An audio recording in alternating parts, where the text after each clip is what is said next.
Civil লাঠিচার্জ সেটি কিন্তু আপনারা দেখানোর চেষ্টা করছি, ছত্রভঙ্গ করে দিচ্ছে এবং দেখছেন বিজেপির ধাওয়া সেটি কিন্তু। প্রিয় দর্শক, এই মুহূর্তে ছাত্ররা কিন্তু তাদের বিভিন্ন অধিকার নিয়ে আন্দোলন করতেছে। কি আন্দোলন?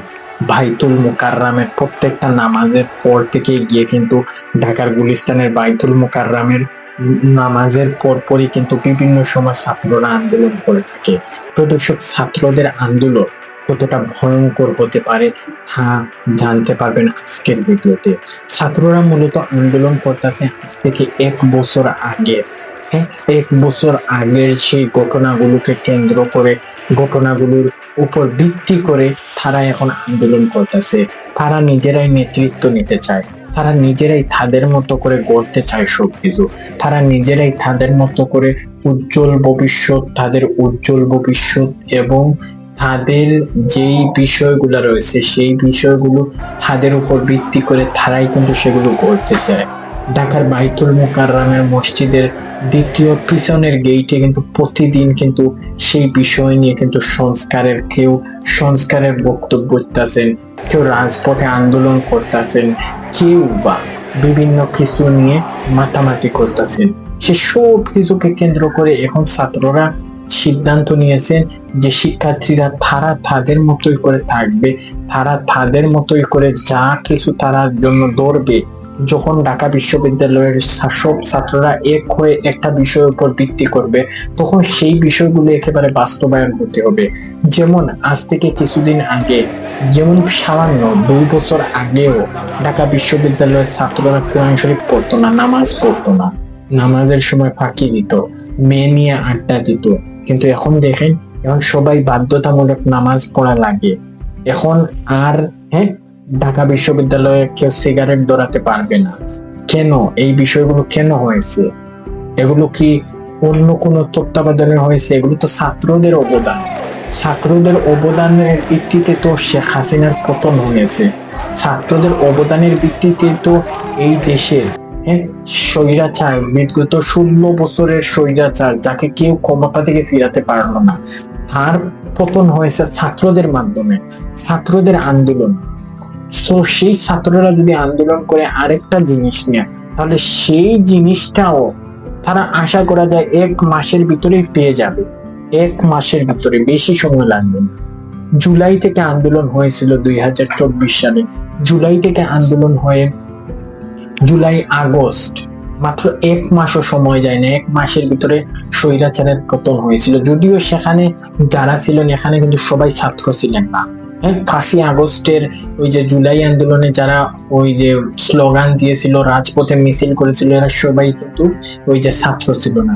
এখানে বিএনপির লোক ছিল, জাতীয় পার্টির লোক ছিল, শিবিরের লোক ছিল, হাত পাকা বিভিন্ন দলের লোক ছিল, সাধারণ জনগণ ছিল, আম পাবলিক ছিল, পাগল ছিল, মাতাল ছিল, চোর ছিল, ডাকাত ছিল, সব ধরনের মানুষ কিন্তু সেখানে ছিল।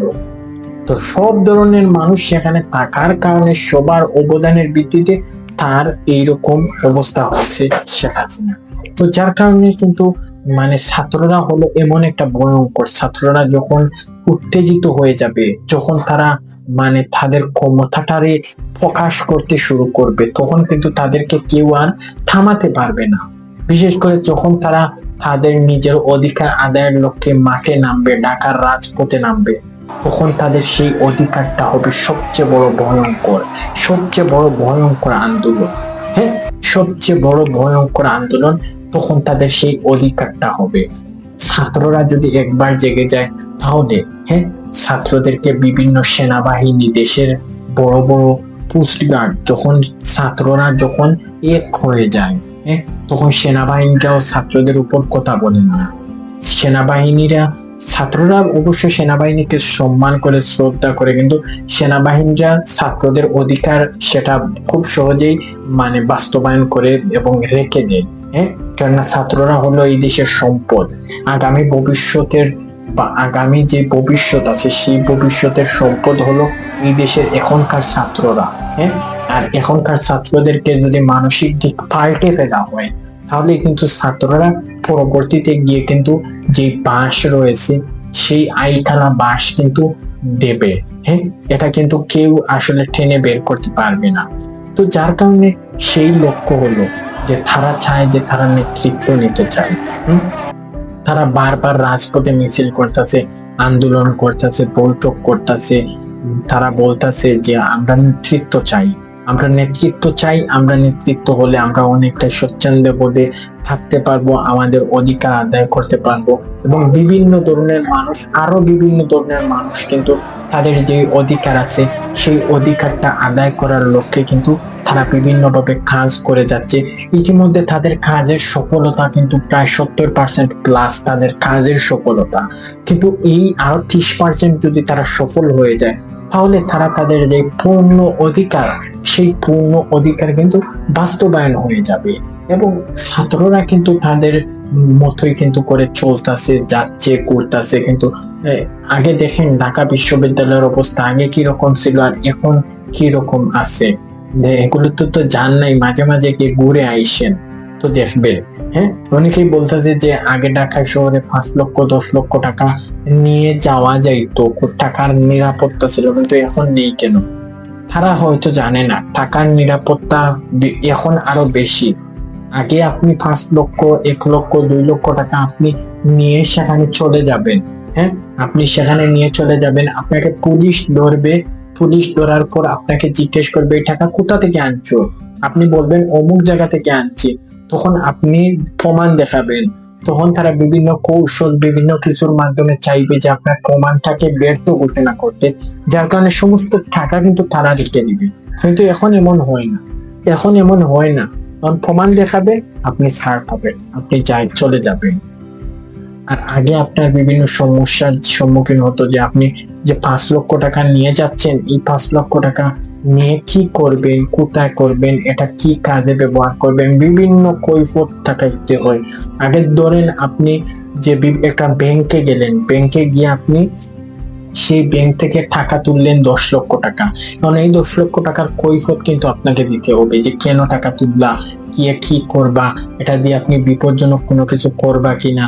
আর এখন হলো আপনি যদি 50 লক্ষ টাকা তুলেন, তারপরেও তারা আপনাকে জিজ্ঞেস করবে না যে এই টাকা দিয়ে আপনি কি করবেন, শুধু একবার জিজ্ঞেস করবে কি করবেন। অত কিছু টানবে না বা অত কিছু কোনো কিছু টুকন রাখবে না। তো যার কারণে অনেক মানুষই মনে করতেছে যে ওই যে আগে ভালো ছিল বা ছাত্রদের হাতের নিয়ন্ত্রণ, এটা কেমন দেখা যায় না। না, ছাত্ররা যে অধিকার তারা আদায়ের লক্ষ্যে রাজপথে নেমছে, এটা যখন তারা অধিকার আদায় নিশ্চিত হয়ে যাবে, শেষ হয়ে যাবে, তখন দেখবেন যে অটোমেটিকলি তারা তাদের তাদের পদের যাত্রার অগ্রসর শুরু হয়ে যাচ্ছে। তো সেই বিষয়গুলো কিন্তু অনেক পরের বিষয়। এবং আগের বিষয় হলো যে তারা যে বারবার রাজপথে আন্দোলন করতেছে, বারবার বিভিন্ন বিষয় নিয়ে কথা বলতেছে, সেই বিষয়টার কেন্দ্র, সেই বিষয়টা যেন অতি গুরুত্বপূর্ণ এবং সেই বিষয়গুলো আসলে অতিটা মানুষের ভিতর ঢুকে যায় এবং প্রত্যেকটা মানুষ সেখান থেকে শিক্ষা গ্রহণ করে এবং সেই শিক্ষার মাধ্যমে কিন্তু তারা অনেক বেশি পথ অগ্রসর হবে। তো ছাত্ররাই হলো দেশের সম্পদ, দেশের ভবিষ্যৎ।